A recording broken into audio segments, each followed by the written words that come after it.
all-time highs. Well, that's how you make all-time highs. People buy the all-time highs Yeah, and go Tesla's up 6.5% on no news, and you're Wow. laughing. I don't. Come on. No, Guess who's going to fuel this rally? All the people calling the tops. Jack was talking about this yesterday. Guess what's going to keep making us go higher and higher and higher? Everyone calling the listen tops to the and getting haters. short at all-time highs. That's who's fueling this rally right now. There's no news, and we're grinding higher because all the shorts are keeps puking. But hey, That's exactly Doom will right. take it. Doom will take it. Doom That thank thing's- you for your Oh yeah, liquidity. man. 24,000. You stay strong here, and Mohammed's long. Laughing. Be supportive. Markets. My stop at 90 only. Shorts So I'm risking. for 40 I'm years. risking only 3 Right. points in this one to make So 5. Dow's still enough. Okay, Mohammed long from 93.5. 1 ES. Doom long with 4 from 071. 071. I'm tightening here. Okay, tighten it up. Yeah, I'd rather see some profits on the ES trade. Long from 88. If it pulls back, I'm holding good on micro Nasdaq. I'm still in the kiddie pool on the day, but the day barely started, so we were about 1 hour in on the session. Let's go. Doom's back, baby. Doom is back. He has been fighting this market, man. Oh, Hey, just throwing it's not haymakers. It isn't. This is what we signed up for. Right. Okay, you guys manage this trade. Mohammed, you manage this trade. Doom, you manage your trade. House Account, we got the crude on. Well, it's Friday. We've been saying the tip of the week all.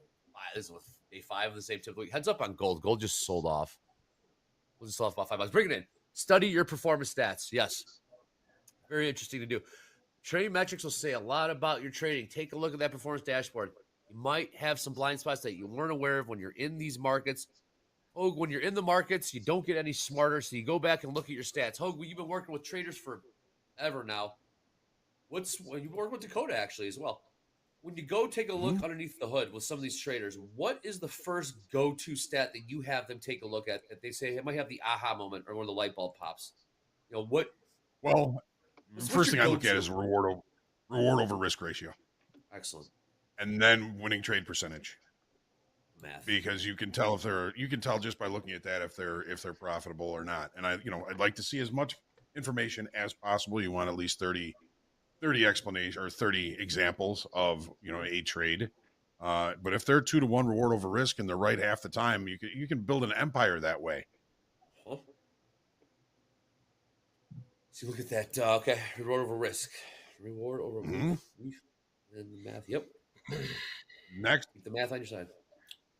Time. How long are you in winners? How long are you in losses? What do you typically see? What do we typically see when we're seeing traders that may be struggling a little bit, Hogue? They tend to marry their losses a little bit. You're going to probably see reward over risk not looking that good, and you're going to see some long hold times on the losing trades. This is of course subjective to each trader, and then I'm going to be looking at number of trades and I how can long write the a book trades on are. that. Overtrading. Yeah. Overtrading, Hogue. Yep. Yeah. And then you can almost see like where a trader is going to fall into tilt. If they're going on tilt after 3 trades, I can usually spot that in the trade reports. If they're going on tilt after a certain quantity of losses, financial losses, maybe it's 1,000, and then you start to see the tilt kind of go in. So there's lots of things you can see in your trade reports and in your trade metrics that good stuff, Hogue. You really want to keep track of. I mean, you want to keep an eye on those. They're there for a reason, and they are very useful. 100%. Mm-hmm. Oh, I can only imagine. How many trade reports have you looked at? How many trade reports have you looked at in your day? Thousands and thousands and thousands. Thousands. Yes. Okay, Mo, I heard you sighing over there. What's going on, Mohammed? You're still in this. You're on from 93. 93 half. Yeah, I'm still on. Still on. It's slowing down the market a little bit.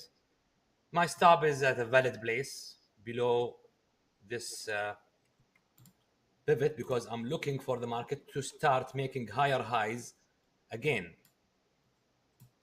So they make a low in here. My stop is below that low. If that low is broken, that means the market doesn't want to make higher low.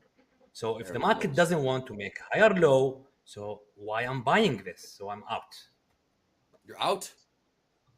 No. If the market close that, I see. if the market break that low, that means the market doesn't want to make a higher low. So if the market doesn't want to make a higher low, so it's a valid reason to exit the trade, long trade. I'll flat. I think we're cooking a pullback up here, Okay. just because I'm around? using a wave counter, just flat everything. It's the P&L. Took some profits, some baby profits. I'm looking for that nice pullback right about nowish.